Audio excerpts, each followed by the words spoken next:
Okay, today we are going to talk about rational and irrational numbers.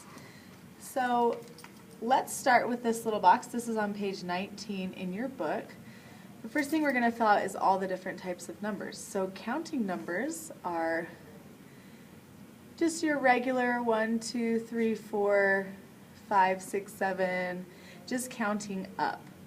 A whole number includes the natural numbers, which is why the box is inside, but it also includes 0. So a whole number is 0, 1, 2, 3, 4, 5, and keep going up. Integers, we're just adding on every time we do a different type. So integers are whole numbers plus the negative numbers. So integers would be -3, -2, -1, 0, 1, 2, 3, dot, dot, dot. And rational numbers are any number that can be turned into a fraction. So for instance, -3, that can be turned into a fraction. You could also have repeating decimals, so maybe we have -2.75 repeating. Remember, a line over the numbers means that they're just going to repeat. So this goes -2.75757575 forever and ever. You might have 1/2 on there. That can be turned into a fraction. So a rational number includes counting numbers, whole numbers, integers, and any number on the number line that can be turned into a fraction. Irrational numbers, over here on the side, irrational numbers are numbers that cannot be turned into fractions.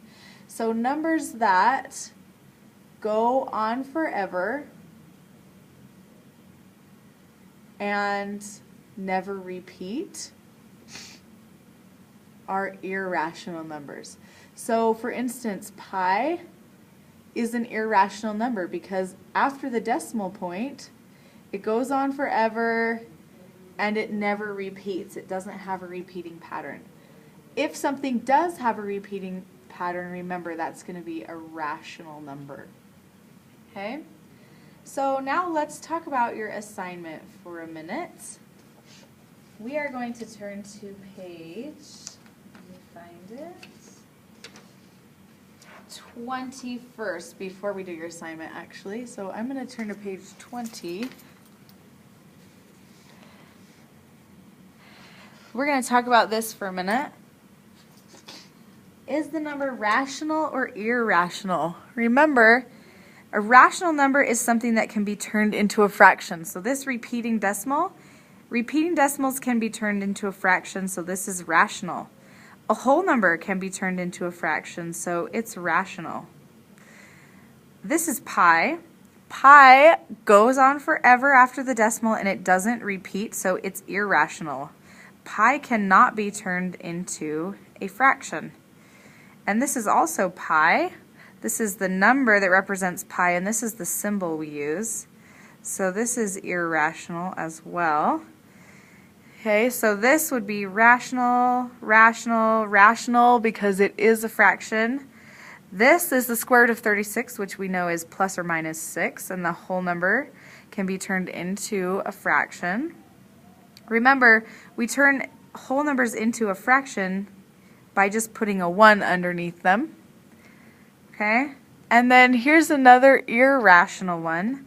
This number, 3.316627, it doesn't repeat because there's not a line, but it does have 3 dots, which means it's going to go on forever. So there's some examples of rational and irrational numbers. Now let's talk about this column over on the side. Which number set does it belong to?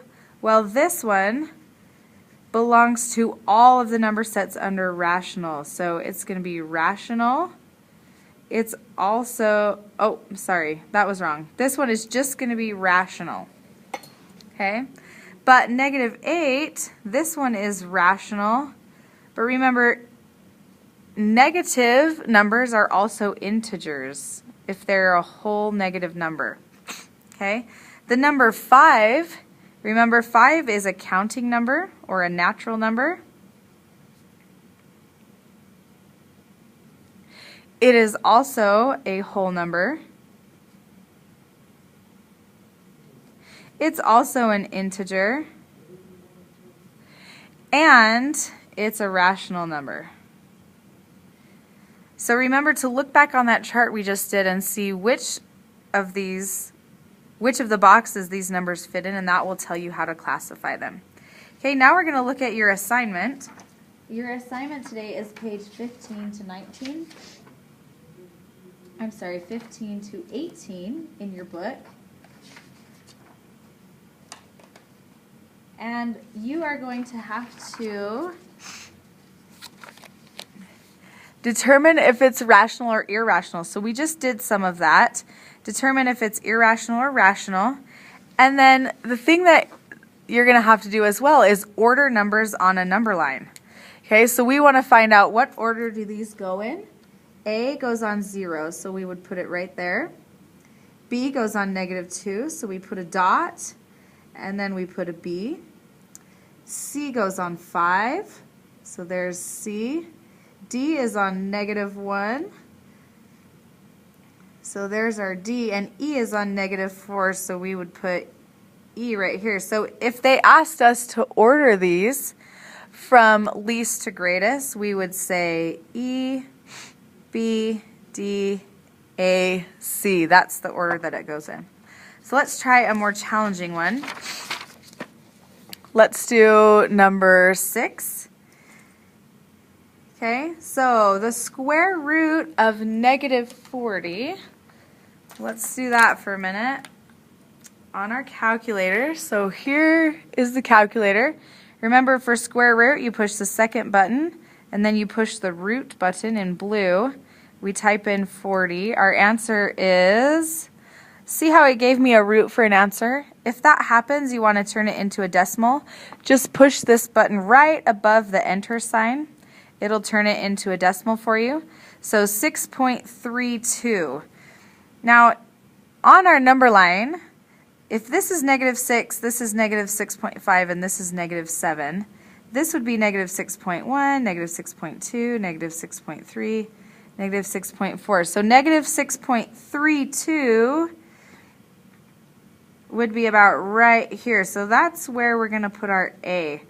Now remember, we did the square root of 40, but since there was a negative out in front, it automatically makes our answer negative. That's why our answer isn't 6.32 like the calculator says, but it's -6.32. Okay, and then B is on -6.5, so there's B. C is -6.3, or 6 3/4, which we know is -6.75. So 6.75, if we keep extending these out, -6.6, -6.7, -6.8, -6.9. -6.75 is between -6.7 and -6.8. So that's where we're going to put our C. I know that the square root of 36 is 6, but again, there's that negative out in front. So that's going to be -6. That's where we're going to put our D.